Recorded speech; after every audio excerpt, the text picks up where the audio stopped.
একটু কথা হচ্ছে, আমরা 3 মিনিট সময় দেন, আমি 3 মিনিট বক্তব্য দেবো।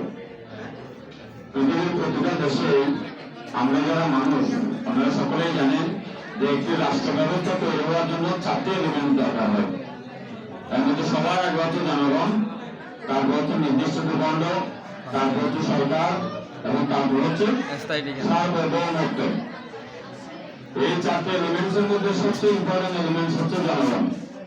যদি কোনো দেশে বা কোনো ভূখণ্ডে মানুষ না থাকে তাহলে ওখানে তো রাষ্ট্র ব্যবস্থায় তৈরি হবে না, তাই না? তো এই যে দেশের জনগণ, যাদেরকে আমরা বলি বাংলাদেশে বলা হয় সাধারণ জনগণ, মানে আম জনতা। উর্দু ভাষায় এটা বলে আওয়াম, যেখান থেকে আওয়ামী লীগ শব্দটা আসছে। তো আমাদের দেশের জনগণরা এখন সাধারণ নেই, এখন তারা আম জনতার সাথে কাঁঠাল জনতা হয়ে গেছে।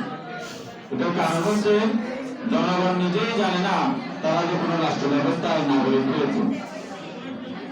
রাষ্ট্রবিজ্ঞানের ভাষায় নাগরিক হচ্ছে তারা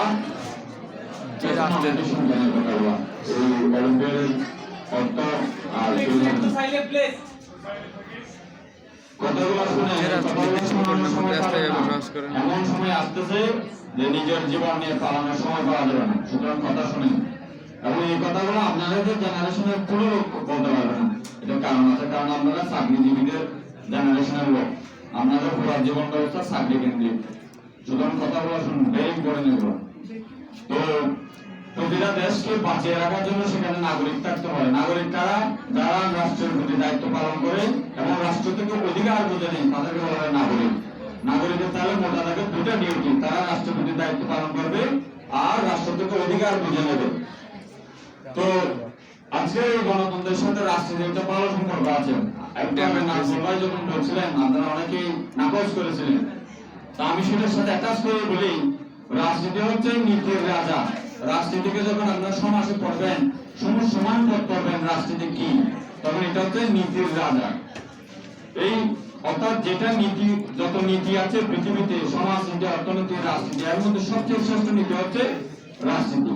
তো রাজনীতি যেহেতু নীতি শ্রেষ্ঠ, তার মানে দেশের মানুষ সবচেয়ে বেশি নীতিবান, তারাই তো রাজনীতি করবে, ঠিক কিনা? এখন আমাদের দেশের রাজনীতি কারা করেন?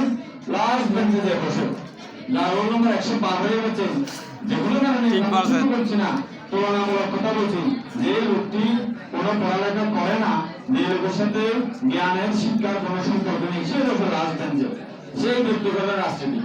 আর ক্লাসে যে ফার্স্ট বেঞ্চে বসে, সে হয় ইঞ্জিনিয়ার, ডাক্তার, ডিসি, টিএন, ওইগুলো হয়। একটা লোক 32 বছর পড়ালেখা করে বিসিএস কাটার হয়ে টিএন হলো, আর একটা লোক ওইখানে যে বোর্ডের মাঝে থাকতে থাকতে 10 বছর নানা কারবার করে সে উপজেলা চেয়ারম্যান হয়ে গেল। টিএন কি ডিসির কথা, উপজেলা চেয়ারম্যানের কথা শুনতে হবে মনে হয়? বা উপজেলা স্বাস্থ্য কমপ্লেক্সে যিনি বিসিএস ক্যাডার ডাক্তার আছে তাকে কি শুনতে হবে? কেন শুনতে হবে না? কে বলেছে শুনতে হবে না? উপজেলা চেয়ারম্যান যিনি পাওয়ারে টিএনউর উপরে, এমপি ডিসির উপরে, তাহলে শুনতে হবে না কথা? তাহলে যে মানুষটি 32 বছর ফার্স্ট ক্লাস বেঞ্চে বসে সবসময় ওদেরকে ছোট করে, লাস্ট বেঞ্চকে ছোট করে টিএনউ হলেন, চাকর হলেন, তার চাকরির টাকার ওই জায়গার মধ্যে সিগনেচার করতে হবে ডিসি কে বা উপজেলা চেয়ারম্যানকে, তাই না? এই যে এখানে হচ্ছে রাজনীতির তফাৎ। সুতরাং রাজনীতি ঘৃণার বস্তু নয়, বরং আপনারা রাজনীতির জন্য উপযুক্ত মানুষ নয়। সেজন্য যারা ফার্স্ট বেঞ্চে বসেন তারা রাজনীতির জন্য নিজেকে উপযুক্ত করেন। কারণ রাজনীতি মানে নীতির রাজা, নীতিতে যা শ্রেষ্ঠ। রাজনীতি খারাপ জিনিস নয়। আজকে দেখেন বাংলাদেশকে চালায় 300 জন পার্লামেন্টেরিয়ান, 300 জন সংসদ সদস্য। এই 300 জন মানুষের মধ্যে 299 জন ব্যবসায়ী যদি হয়, তা আপনার সঙ্গে কি চলবে? তারা তাদের ব্যবসায়িক স্বার্থের জন্য কাজ করবে না? আপনি যদি এটাকে রাজনীতি বলেন, তখন তো আপনার সংজ্ঞাটা ভুল হবে। এটা হচ্ছে অপরাজনীতি। কোনো নেতার পিছনে করা নয়। যে মানুষটি রাষ্ট্র ব্যবস্থার কারণে, সিস্টেমের কারণে, মানে সিস্টেম বা রাষ্ট্র যেখানে মানুষকে কোনো ত্রাণ বা সহযোগিতা পৌঁছাতে পারলো না, সেখানে আপনি ব্যক্তি যখন পৌঁছাতে যাবেন, এটার নাম রাজনীতি। রাজনীতি মানে বাইরে খেলা নয়, কোনো রাজনীতির নেতার পিছনে যে স্লোগান দেওয়া নয়।